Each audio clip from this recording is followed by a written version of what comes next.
What's up, guys? Game Fan of all games here, and I'm back to give you another drama script. It's Saturday, and on this week's episode, I'm gonna go over the Royal Rumble match and this week's Raw, which I was genuinely surprised about the Royal Rumble. I was thoroughly entertained.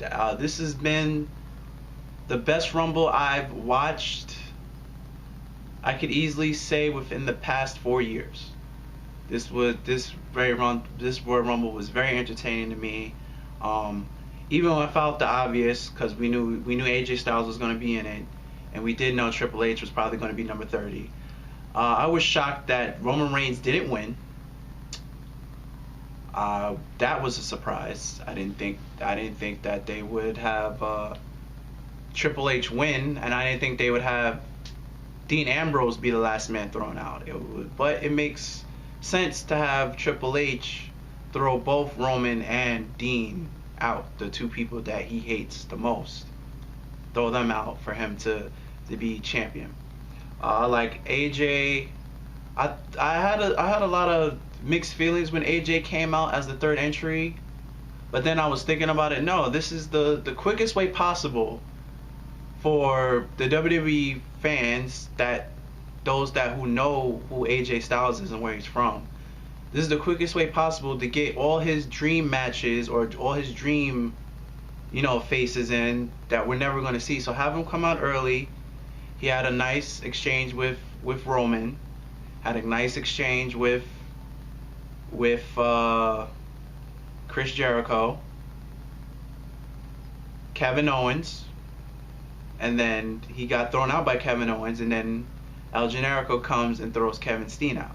Now, if Matt Hardy would have came out, even though we know that's no chance of happening, because it was like everyone that has haunted Kevin Steen from his past was in this match with him and had some spotlight with Kevin Owens, with AJ going back to ROH, and then Sami Zayn coming out going back to NXT and ROH. It threw him out. No Samoa Joe, but I'm not really disappointed in that. There's always next year for Samoa Joe, so I'm really not too disappointed about it. No legends. So yeah, for the first time in a while, there was no legends or no special guest returns in this Royal Rumble. I think that the fact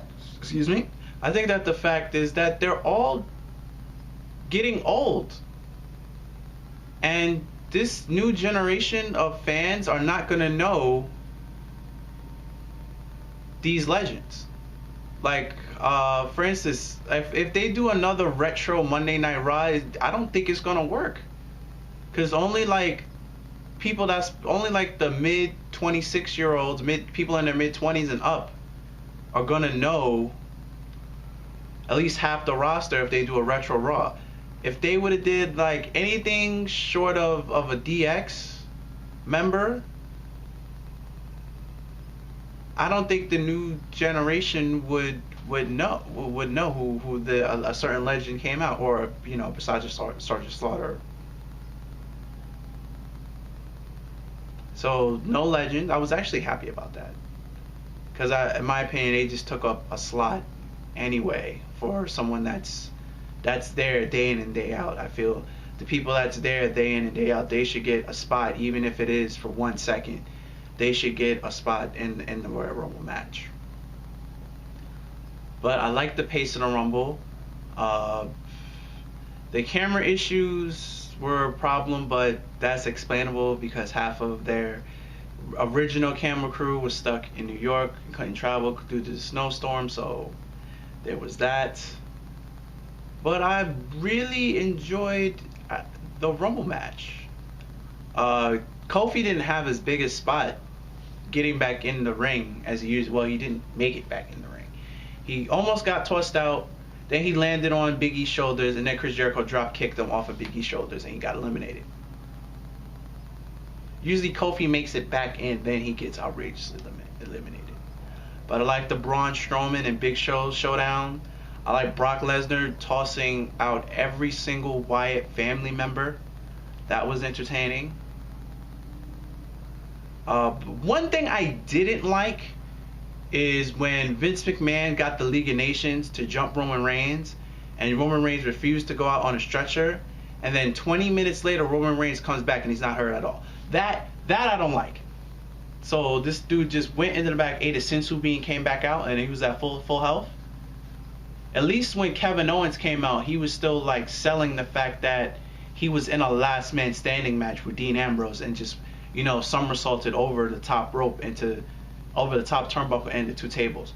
Roman Reigns did not sell anything that he was hurt from that brutal beat down from the League of Nations whatsoever. That is the only, if I had to pick out a problem between the Royal Rumble match, that is probably my one issue with that match, is that Roman Reigns, when he came back, he didn't sell any injuries. Not one at all. I enjoyed Becky versus Charlotte.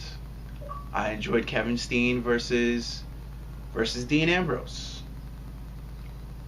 I enjoyed the whole pay-per-view from top to bottom. As I enjoyed New Day versus the Usos. And it feels like New Days are faces, but they're not. They're heels, because the fans were booing the Usos when they were winning. So, but I suggest you go watch the Royal Rumble if you haven't watched it. It's definitely worth the 3 hours. And hey, if you don't have the WWE Network, just sign up for it. Make another email account. If you know your first 30 days trial is expired, just make another email to watch the Royal Rumble.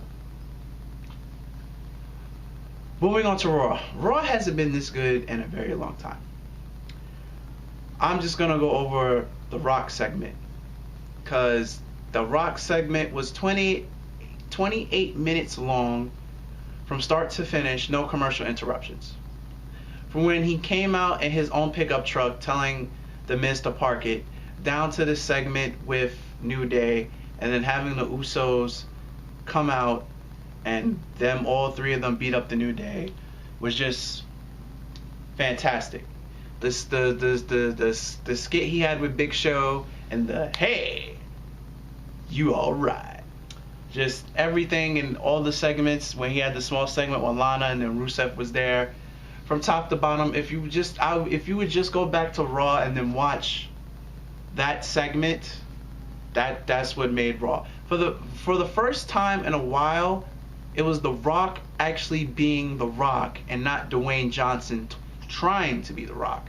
If that makes any sense to anyone, it was like he was actually in his character. He was actually The Rock, instead of, you know, Dwayne trying to be The Rock or trying to act like The Rock. He was actually fully back in character, and that's what I like the most about the segment. Moving on, we got our triple threat match for Fastlane. It's Brock Lesnar versus Dean Ambrose versus Roman Reigns, and yet Dean Ambrose and Roman Reigns are in another triple threat for the title or for the #1 contendership. Because the last time they was in a triple threat match, it was with Seth Rollins, and that was it wasn't a triple threat. It's a fatal four-way. Fatal four-way match for the title, and now they're in a triple threat match for the #1 contendership for the title, and the winner will go on to face Triple H, who won the Royal Rumble, for the WWE World Heavyweight title. I have no idea which way WWE is going to go. And what a promo, speaking of Triple H, what a promo that he cut at the beginning of Raw. Yes, Raw started out with the Authority again, but this promo, Triple H knows how to cut memorable promos, and this was a promo that you will remember. Basically saying that wrestling is his religion, and he'll be damned if anyone messes with it. That's strong, and that's very deep and very intense, and he did it with such raw emotion. It was in full effect. I suggest you go watch both the Royal Rumble and Raw. And in some unscripted news, Sheamus hurt his arm. It appears he has tendonitis in his arm and is in a cast, but he still will be on TV. He just won't be in ring action. So, yeah. Another one bites the dust, per se. But anyway, that's going to wrap this up for this week's Drama Scripted Saturday. Remember, there's a Drama Scripted Saturday every Saturday. And if you like what you have witnessed, please remember to share this video, rate, comment, and subscribe. And leave your thoughts in the comment section below. And until next week, guys, I'm Game Fiend of all games. I'm out of here. Later, and